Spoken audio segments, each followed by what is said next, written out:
Hi friends, it's Whitney Shattuck from the First Grade Roundup, and we're going to talk about 3 ways to help kids spell better. Spelling is always a huge problem, and for me, spelling a lot of times can kind of be a drag to teach. So I found something that really worked last year. So several years back, whenever I started teaching, about 10 years ago, I started using some phonics and phonemic activities that attached what we were doing to their body. We did some total physical response things that worked really great with kids. Whenever we were breaking apart words, we would break them apart across our arm, the beginning, the middle, and the ending sound, and we would slide them together on our arm. And that worked really great for decoding words and sounding out words. And then a few years into teaching, I taught with a wonderful friend, Adrienne Burris, shout out to you, and she taught me a little chant that she had learned to break down words, and I loved it because I thought it was the perfect and engaging way to help kids break down words with the total physical response still, but also with a chant for those kids that learn better with those kinds of things. So the chant kind of goes like this. If you're breaking apart, it's for breaking down words whenever you're trying to sound out, whenever you're trying to spell a word. Okay, so it goes like this. Break it down, break it down, break it down. I'll say the word, you say the sound. Cat, k-at, cat. Just so much cooler than me saying, break apart cat, k-at, cat. So I loved that. I've used it ever since. The kids absolutely love it. And what I love about it is I don't even have to say, today we're going to break apart words. I just transition right into it and start singing, break it down, break it down, break it down. And they know exactly what's expected of them, exactly what we're about to do. So last year, whenever we started our phonics program, we were using benchmark phonics, and the phonics program that we used had built-in spelling with it. And so we were really trying to be more intentional with our spelling because, let's be honest, sometimes I'm just really not into it. I know I've got some other teacher friends out there that are just like that too. Spelling can just really be a drag sometimes. But what I found was whenever I made myself do it, when we added in our chants and our TPR to it, it made it more engaging for the kids. And my kids were more successful, probably because, number one, I was actually teaching spelling and being more consistent with it too, but also because of the way we were attaching our spelling strategies to our body. There's just a lot of research to back up how powerful that can be. So what I did was we simplified spelling into 3 steps. And at the beginning of the year, we started talking about how good spellers spell with their ears. They listen to their sounds and they write what they hear, which is what I've always said in first grade, and that's pretty much been the extent of it. Okay, so if we got into our spelling time during our phonics, and I would say, all right, here we go, break it down, break it down, break it down. I'll say the word, you say the sound, and I would make them listen to the sounds because that's what that chant does.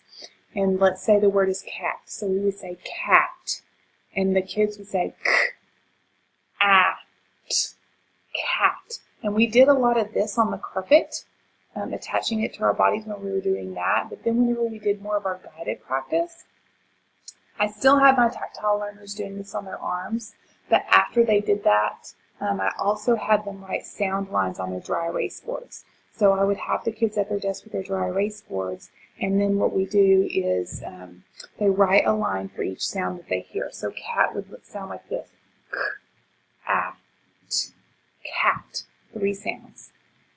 I taught the kids different ways just because, everybody's different and different things kind of stick with the kids. I had some kids that just do the lines. I have some kids that need the arm first. A lot of times it's my lower babies, and for whatever reason it's boys.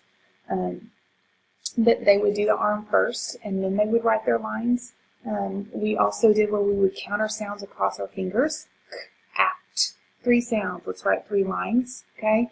But what my end goal was to get them to have the lines on their paper. And what I told them was, this is not something you do every time you spell a word. This is something you're going to do whenever you get to a word that you don't know how to spell. It's a tricky word that you're practicing for the first time. Whenever we're fluent spellers, we don't need to do this because we know how to spell the word already. Okay?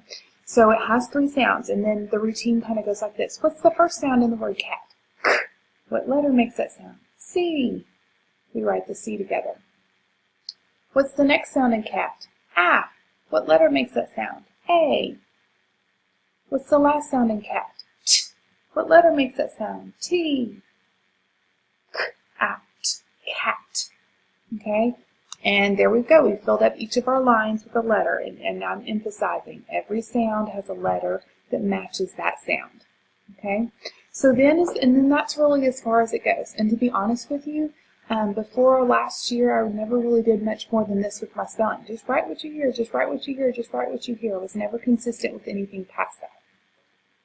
So after the words start getting a little harder in our phonics program, we move on to blends. Okay? So I just want to show you what that kind of looks like with a blend word. So if we're doing the word crab, break it down, break it down, break it down. I'll say the word, you say the sound. Crab, crab, crab. How many sounds did you hear?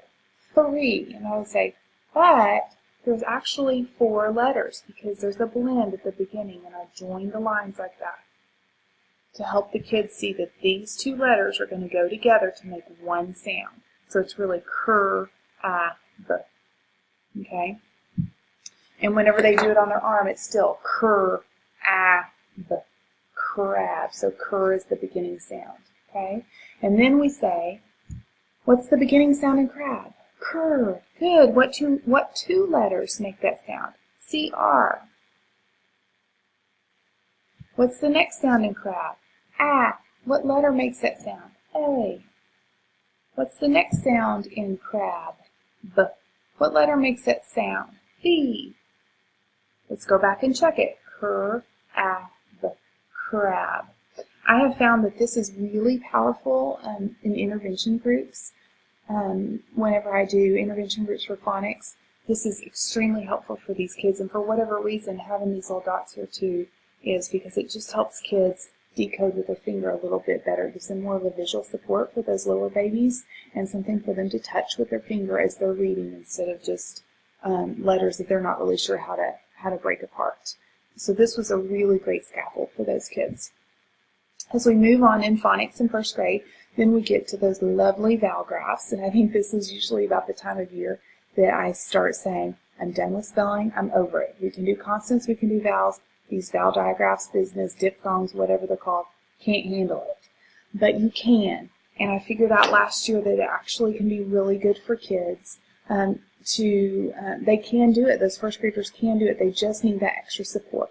So what I ended up doing is we talked about how we spell with our ears. That gets us through these 2 levels right here. But then once we move into vowel digraphs, we have to talk about that not only do good spellers use their ears, but they also use their eyes. They have to look and see, does it look right?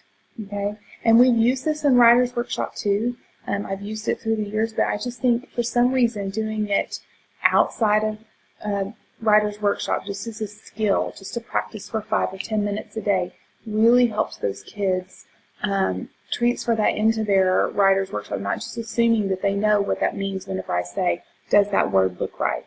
But actually being intentional with that and spending some time rehearsing that skill in guided practice. So let's take the next word, rain, for example. Okay, so we do the same strategy, the same routine again all year long, which is what I love about this. Break it down, break it down, break it down. I'll say the word, you say the sound. Rain, rain. How many sounds did you hear? 3, yes, but there's actually 4 letters. Okay, and then this one turns out to be a little bit different. I say, what's the first letter you hear in rain? Or what's the first sound you hear? What letter? R. What's the next sound in rain? A. Oh, sorry, should have already had that written in beforehand, just like we do with this one up here. What's the next sound in rain? A. What letters make that sound? And usually the first time I do that, I'll have kids say A-I, A-Y, A consonant E. They'll have different ways that they'll spell it. Okay? And so we just list all of the options. Okay? And I should actually stop here and say that I go ahead and give, especially after a week or 2 of practice with this at the beginning of the year, I go ahead and give kids a quiet minute to try to spell it on their own first before I start saying, what sound do you hear at the beginning of the word? I mean, just a quick 10 to 20 seconds. It doesn't need to take long at all. Just to give them a chance to do it on their own, and then we check our word together. Okay, sorry I didn't mention that earlier. So the next sound is A, so I'll say, you're right, it can either be A-I, or it can be A-Y. Okay, and they already know, even if A consonant E says that sound, that I already told them that these two go together, so it wouldn't be A consonant E because there's not a consonant between those. Okay, so sometimes I still have kids that will try that one, and that's fine. But they know really it's a dead giveaway. It's really got to be a two-patterned letter, so I'm kind of scaffolding them in that way also. Okay, so I'm telling them I'm going to skip that one for now because we haven't decided which one that is yet. We need to finish the word before we can tell what it looks like. What's the last sound in rain? What letter makes that sound? N. Good. So I'll add an N to each of my words. I'll say, great job, first graders, you used your ears to spell, but the problem is we have two ways that we can spell this with our ears, so now we have to use our eyes. Which way looks right? And we just do the old-fashioned vote. Raise your hand if you think it's A-I. Raise your hand if you think it's A-Y. And then we do drum roll. And I'll say it is. And then, of course, you have the cheers exploding because kids are excited if they're right or not. Okay? Whenever we move on towards the end of the year, we start seeing more and more words that are homonyms, that are the same or same name, same spelling, but they're different words. Okay? And so what we do with those is we have to think, which one am I actually talking about? Sorry, they're homophones, the ones that sound the same. It's a Monday, can you tell? The ones that sound the same, but they're going to look different. They have a different spelling pattern. Okay, so let's take the word here, for example. Break it down, break it down, break it down. I'll say the word, you say the sound. Here, ear, here. How many sounds? 3, but 4 letters. And then I give them a quiet 10 to 20 seconds to work on the spelling. And then we go back and do it together. What's the first sound you heard in here? What letter? H. And yes, I still do letter sound correspondence in May of first grade. It's great practice to build fluent spellers. It's also great reinforcement for my low babies that really still need this. And I can call specifically on those babies and ask them, Cooper, what letter says H? And so that they still have some practice and are still engaged, even though this business may be way above their head. What's the next sound in here? Ear. Good. What letters make that sound? And it can be E-A-R or E-E-R. Sorry, I didn't write that very nicely. Okay.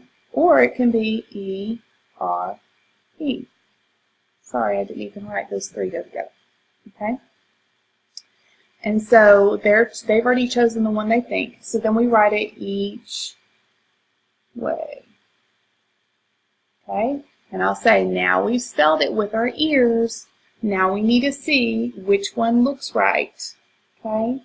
Here, here, here. Now all of these look right. Now there are some words where they're not even going to look right because it's not actually a real word.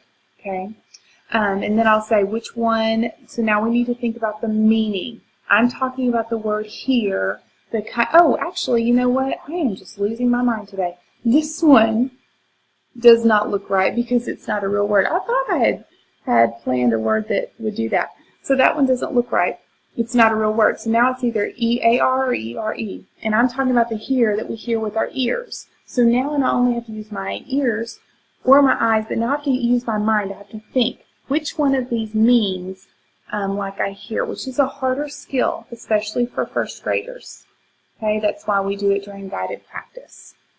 Okay, so good spellers spell with their ears first, then their eyes, then their mind. I have anchor charts for these that are fantastic. Hang up in your room that we brainstorm ways that we can use our ears and our eyes and our mind to help us spell. And it's just a great visual for kids to reference to during Writer's Workshop when they're trying to do this independently. And it's in my TPT store, the first grade roundup.com. Thanks.